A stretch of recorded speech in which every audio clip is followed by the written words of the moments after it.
नमस्कार मंडळी मी गणेश ठाकरे महाराष्ट्र नेता या चॅनलवरती आपलं सहर्ष स्वागत आहे।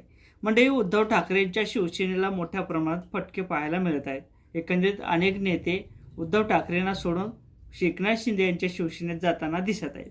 परंतु आज जे काही विधान आलेले त्या विधानाच्या माध्यमातून असं वाटत आहे की संजय राऊत म्हणतात की जे काही दारं असतील ते आमचे दारं, शिवसेनेचे दारं हे नेत्यांना उघडे आहेत, अशा पद्धतीचं विधान संजय राऊत यांचं आहे। तर लिंबाळकर म्हणतात की मी सध्या तरी कोणत्याही प्रकारचा निर्णय घेतला नाही, एकनाथ शिंदे यांच्या शिवसेनेत जाईल याच्यावरती सध्या तरी चर्चा करणार नाही, मी माझ्या कार्यकर्त्यांना भेटील आणि त्यानंतर माझा पुढचा निर्णय ठरवेल।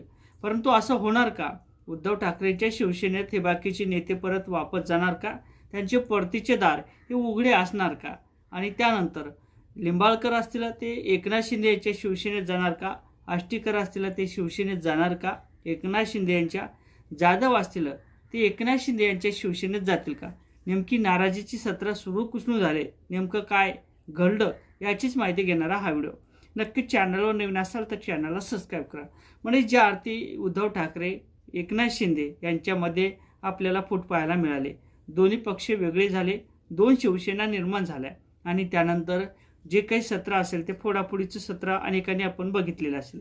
हे जे काही सत्र असेल हे काय आजचं नाही, शरद पवार यांच्या काळात सुद्धा तसंच घडलं होतं।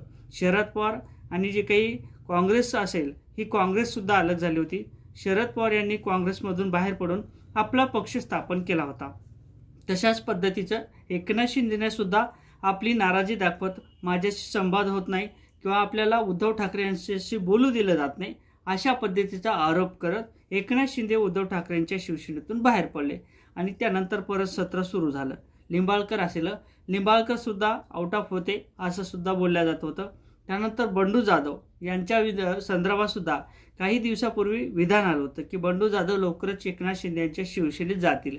आणि त्यानंतर आष्टीकरचे संदर्भात सुद्धा हिंगोलीतील जे काही आष्टीकर असतील आष्टीकरच्या संदर्भात सुद्धा संतोष बांगर यांनी एक विधान केलं होतं की आष्टीकर लवकरच एकनाथ भाई यांच्या शिंदेच्या शिवसेनेत जातील अशा पद्धतीचं ते विधान होतं। आणि त्यानंतर चर्चा सुरू झाल्या, सत्र सुरू झालं फोडाफोडीचं आणि पळापळीचं। तुम्हाला तर माहिती आहे की गुवाहाटी वगैरे झालं, त्यानंतर आता लिंबाळकर सुद्धा उद्धव ठाकरे यांच्या शिवसेनेला सोडून जातील अशा देखील चर्चा सुरू झाल्या। तर लिंबाळकर यांचं म्हणणं आहे की मी शिवसेनेच्या सीटवरती त्या ठिकाणी उभा होतो, अनेक नेते माझे त्या ठिकाणी उभे होते, जिल्हा परिषद असतील, पंचायत समिती असतील, या देखील आम्ही लढवल्या आणि ते देखील मशाल या चिन्हावरती। म्हणून असं असताना सुद्धा आमच्या उमेदवाराला कोणत्या प्रकारचं बहुमत का मिळालं नाही, आम्ही काही कामं केले नाही का जनतेचे, असं देखील लिंबाळकर यांचं म्हणणं आहे। एकंदरीत नाराजी समोर येताना दिसत आहे।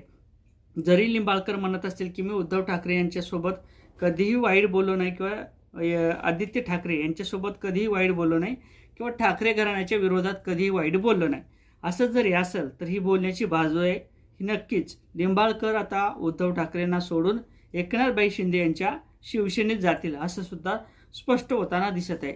आणि त्यानंतर बंडू जाधव असतील हे देखील शिवसेनेत जातील एकनाथ शिंदे यांच्या, त्यानंतर आष्टीकर असतील हे देखील शिवसेना सोडून म्हणजे उद्धव ठाकरे यांची शिवसेना सोडून एकनाथ शिंदे यांच्या शिवसेनेत जातील। जे काही बंडखोर नेते असतील, जरी संजय राऊत म्हणत असतील की आमचे दारं उघडे आहेत, परंतु हे दार कधीच बंद झाले होते, कारण तर चर्चा सुरू झाल्या होत्या आणि चर्चेला उधाण आलं होतं, म्हणून हे कदाचित जे काही दार असतील ते पूर्णपणे बंद झालेले आहेत। लिंबाळकर जोपर्यंत निर्णय घेत नाहीत तोपर्यंत आष्टीकर सुद्धा समोर येणार नाहीत, बंडू जाधव सुद्धा समोर येणार नाहीत आणि उद्धव ठाकरेंना निश्चितच आपली कंबर कचावी लागणार आहे। इथून पुढची जे काही सत्र असतील पोडापोडीचं आणि पळापळीचं हे राजकारण जर नाही थांबवलं तर उद्धव ठाकरे यांचा शिवसेना जो काही पक्ष असेल तो धोक्यात येण्याची शक्यता आहे असं देखील बोलले जाते।